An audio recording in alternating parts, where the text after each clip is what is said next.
Dans l'actualité du 13h15, Blaise Compaoré reçoit Zéphirin Diabré, le chef de file de l'opposition burkinabé, est allé échanger avec le président du Faso de la récente modification de la Constitution. Que se sont-ils dit exactement? La réponse dans ce journal.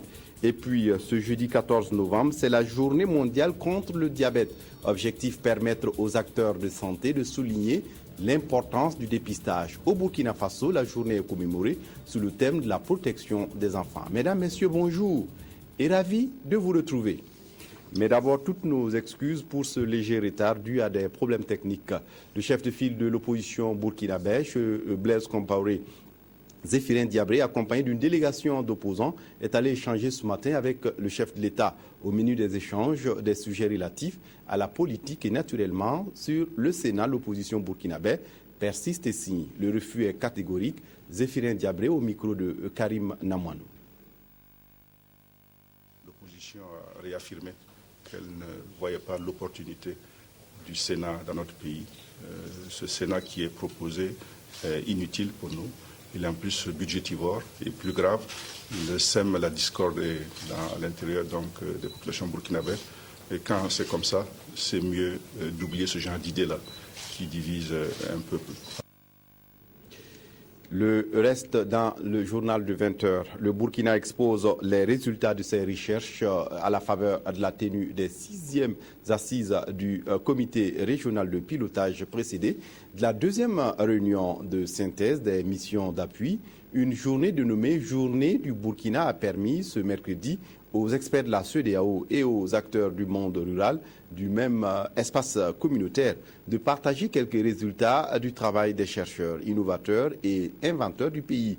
Une journée qui a également permis aux participants de visiter le centre de multiplication des animaux performants de l'Oumila, spécialisé dans l'insémination artificielle des races. Ernest Kambiré. Génération et diffusion des technologies améliorées pour l'intensification durable des productions agricoles, le Burkina expose les résultats de sa recherche. Ici, dans les locaux de la salle des conférences de Ouaga 2000, chercheurs, innovateurs, inventeurs et autres acteurs du monde rural burkinabé donnent à voir un pan important de leur travail en matière de production, de transformation, de conservation, d'énergie, d'amélioration animale et végétale. Et la journée est dénommée Journée du Burkina. Vous avez vu ici, par exemple, des exposants qui vous ont présenté une couveuse solaire. Aujourd'hui, pour l'élevage, c'est très important. Vous avez vu des exposants qui ont présenté des produits transformés. Et vous avez vu comment nos collègues venus des autres pays sont en train de déguster les mangues séchées, de déguster la viande séchée. Et tout cela permettra certainement de repartir d'ici avec des idées nouvelles, avec des possibilités de collaboration pour pouvoir à leur tour réaliser ce qui se fait ici. Cette journée qui se tient entre deux rencontres majeures des 6e assises du comité régional de pilotage du programme de productivité agricole en Afrique de l'Ouest PPAO se veut également une occasion d'avoir des informations sur ce qui est fait dans les 13 autres pays membres de l'espace CEDEAO et amis qui génèrent des technologies améliorées. Ici, au centre de multiplication des animaux performants de l'Umbila, les experts et les acteurs du monde rural de la sous-région sont allés s'inspirer de l'expérience du centre en matière d'insémination artificielle des races locales. Je suis impressionné de voir ce qui se passe ici. Étant agronome de formation, quand on arrive dans un centre comme ça, on ne peut qu'être impressionné et heureux de savoir que l'amélioration des races est un enjeu important qui est pris en charge. Ce que nous avons vu, nous procure un sentiment d'assurance de manière globale. Le principe sur lequel on ne cesse de discuter, c'est les échanges entre les centres de recherche. Dans le cas de la mécanisation, il y a eu aussi des efforts. Puisque nous avons vu un appareil qui permet d'arroser.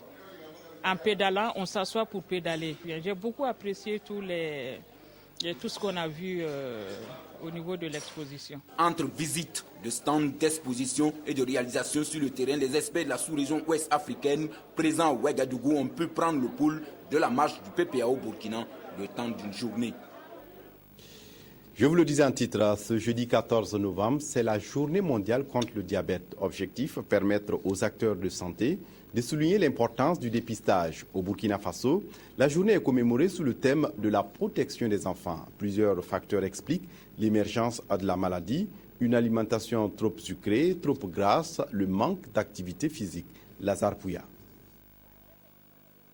Célébrée le 14 novembre de chaque année, la journée mondiale de lutte contre le diabète au Burkina Faso est marquée par des séances gratuites de dépistage organisées par l'ONG Santé Diabète. Une occasion offerte aux populations qui le désirent de connaître leur statut et d'avoir accès aux spécialistes de la santé. Ces séances de dépistage sont organisées dans toutes les 13 régions du Burkina. La célébration de la journée mondiale de lutte contre le diabète est une occasion pour attirer l'attention du monde sur une pathologie qui, depuis quelques années, connaît une certaine croissance entraînant de facto d'énormes difficultés aux patients. Le coût des médicaments sont élevés pour ce qui concerne le traitement du diabète. Au moins chaque mois, je dépense 24 800 francs, rien que pour les comprimés oraux. Au Burkina Faso et selon les statistiques des hôpitaux, en 2012, 631 cas de diabète ont été reçus en consultation. Le diabète représente aujourd'hui une maladie urgente dans tous les pays qu'il faut à tout prix s'attaquer pour diverses raisons. C'est d'abord l'augmentation du nombre de patients. Il y a quelques années encore, on pensait que cette maladie n'existait pas dans les pays à ressources limitées. Mais l'OMS, dans ses prévisions, dit que 76% des patients, dans quelques années, se trouveront dans les pays en développement, où il y a la progression la plus forte. Le deuxième problème qu'il y a, c'est la difficulté d'accès aux soins. Et beaucoup de patients arrivent déjà compliqués parce qu'ils n'ont pas été dépistés. Donc c'est la troisième problématique, l'accès au dépistage. Le diabète sucré pose d'énormes problèmes dans les pays riches que dans les pays en voie de développement et la célébration de cette journée offre une belle opportunité pour interpeller les autorités politiques à améliorer l'accès aux soins des patients et les infrastructures sanitaires. Cette journée vise à attirer l'attention de tous les acteurs sur cette pathologie qui a des impacts socio-économiques importants au sein de notre population. Donc cette journée vise justement à fédérer toutes les actions pour encore réorganiser la lutte contre le diabète. Pratiquer du sport, avoir une alimentation saine et équilibrée et lutter contre l'excès de poids sont autant de conditions qui permettent de prévenir ou de retarder la survenue du diabète. Le Burkina Faso à la 44e conférence mondiale contre la tuberculose et les maladies respiratoires à Paris.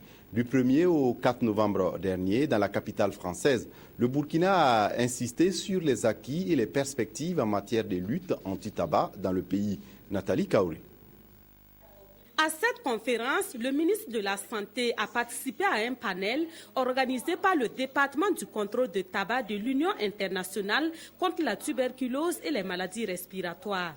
L'adoption de la loi anti-tabac et les décrets d'application, la formation et l'information de plusieurs acteurs de la société burkinabé sont autant d'acquis que le Burkina a engrangé dans la lutte contre le tabagisme. D'abord, la lutte a été, j'allais dire, enclenchée par les pouvoirs publics, en ce sens que c'est bien le Parlement qui a autorisé le gouvernement à ratifier cette convention cadre en 2006, qui a ouvert la possibilité pour nous d'avoir une loi anti-tabac avec des décrets d'application à partir de 2010. Et naturellement, pour respecter un peu l'article 5 de la Convention, nous avons mis en place une stratégie de lutte contre le tabagisme qui s'est mise en œuvre donc de 2009 à 2013, étant entendu qu'à partir de 2014, nous aurons une autre convention. Cette stratégie a permis d'ouvrir la voie à véritablement une lutte sur le terrain, d'abord par la mise en place d'un comité national anti-tabac. Malgré ces acquis, la lutte anti-tabac reste confrontée à des difficultés telles que la méconnaissance des textes par les populations. En perspective, le ministère de la Santé entend travailler pour que la lutte anti-tabac soit davantage multisectorielle et cohérente. Il n'est pas possible d'avoir une lutte organisée seulement au sein du ministère de la Santé. C'est pour cela que le comité anti-tabac est un comité à la fois multisectoriel et multidimensionnel qui intègre à la fois les pouvoirs publics, qui intègre à la fois également le monde associatif. Nous avons donc à partir de cet instant compris que nécessairement il fallait agir sur les différents acteurs sur le terrain. La réalisation de ces ambitions permettra sans doute de faire reculer le phénomène du tabagisme et des maladies respiratoires. Cela est d'autant nécessaire quand on sait que le Burkina Faso connaîtra dans les jours à venir la période de l'harmattan caractérisée par la poussière, une période propice à l'émergence des maladies respiratoires. L'accès à l'eau potable pour éviter les maladies diarrhéiques, le Japon et le Burkina Faso signent un accord pour l'approvisionnement en eau potable dans les régions du plateau central et du centre. Le montant de l'accord est estimé à près de 5 milliards de francs CFA. C'est un don non remboursable. Il va permettre d'accroître l'accès des populations concernées en eau potable. Estelle Judith Assogba, reportage. L'eau, un liquide précieux et indispensable à la vie. Se procurer cette denrée n'est toujours pas chose facile pour les populations vivant dans les zones urbaines et surtout celles des milieux ruraux. Le plateau central et le centre-sud verront bientôt leur taux d'accès à cette ressource accroître avec l'acte qui vient d'être posé entre les gouvernements japonais et burkinabés. Ces échanges de notes et de l'accord de don entre les deux pays marquent le top départ de la deuxième phase du projet d'approvisionnement en eau potable dans ces deux localités. Avec cet accord, le gouvernement japonais octroie une enveloppe financière de 968 millions de yens, soit environ 4 milliards 840 millions de francs CFA sous forme de dons non remboursables. L'assistance financière de ce jour permettra de construire encore 300 forages équipés de pompes manuelles et d'assurer l'approvisionnement stable en eau potable à une population bénéficiaire d'environ 90 000 habitants. Pour la partie burkinabé, cette signature témoigne de l'excellence des liens d'amitié et de coopération qui existent entre les deux pays. Elle traduit aussi leur commune volonté de raffermir davantage ces liens pour le bonheur des deux peuples. Cette enveloppe financière permettra de corriger les écarts et de mettre les villages au même niveau d'accès à cette ressource vitale. Soyez rassurés, Monsieur l'ambassadeur, que les bénéficiaires qui seront formés à une gestion participative des ouvrages mis à leur disposition par votre pays en feront un bon usage. Cet appui pour l'accès à l'eau potable va réduire les maladies d'origine hydrique et contribuer à la promotion des activités économiques des populations bénéficiaires. La fête nationale du 11 décembre a lieu cette année à Dori et c'est cette localité qu'ont choisi les autorités pour lancer la série de conférences sur le thème de la célébration. Les conférences vont se dérouler dans les 4 provinces de la région du Sahel. Jacques Lamissa Tarpaga est à Dori pour l'inauguration de ces conférences. On suit son compte rendu.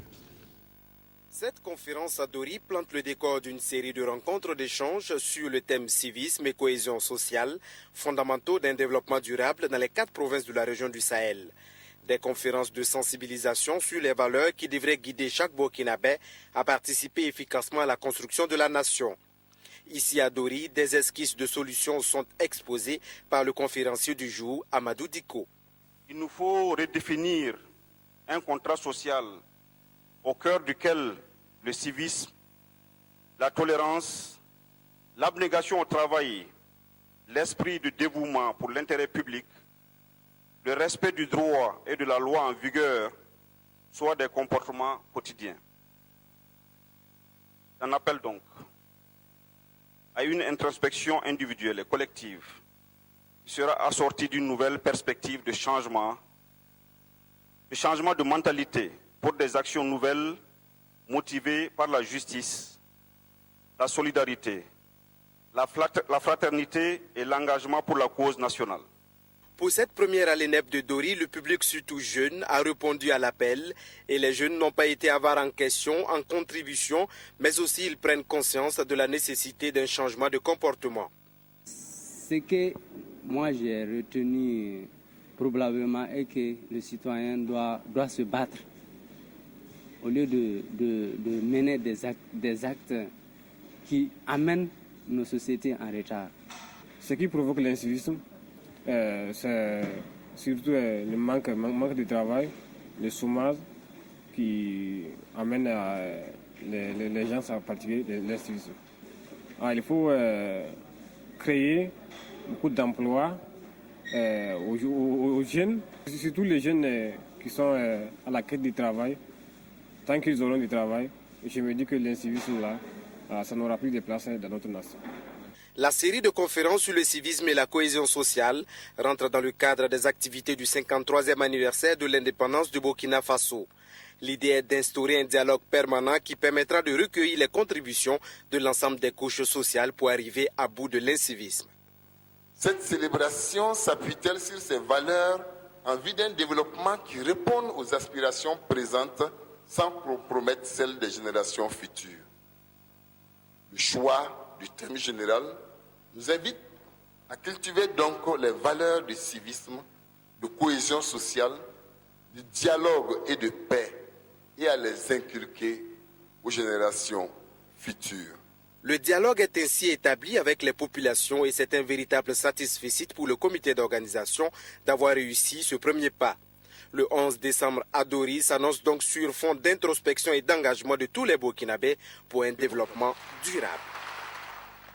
La police nationale vient de mettre un terme aux activités d'un gang de malfrats qui opérait dans les villes de Koupela et de Pouitenga.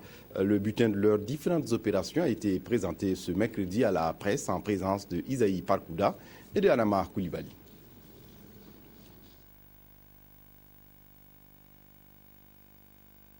Sont désormais hors d'état de nuire ces présumés délinquants au nombre de 7 appréhendés par les agents de sécurité du commissariat central de police de Ouagadougou. Les faits remontent dans la nuit du 15 octobre dernier où une demoiselle a été victime d'agressions et de tentatives de vol de son engin par 2 individus sur l'avenue Kwame Nkrumah. L'alerte des riverains et la promptitude d'un élément de la brigade de recherche a permis de mettre la main sur les présumés auteurs. Leur arrestation a permis d'appréhender les autres membres de la bande. Le palmarès connu de ces malfrats est des plus éloquents. En effet, ils ont reconnu à leur actif plusieurs cas d'attaque à main armée perpétrés dans des domiciles, des boutiques, sur des axes routiers, aussi bien à Ouagadougou qu'à Koupela, Poutenga et Passepouré. Les objets saisis sont composés de pistolets automatiques, de munitions, de tenues militaires, de motos, de cartes de recharge, de téléphones portables et d'un poste téléviseur. Que dire de leur mode opératoire?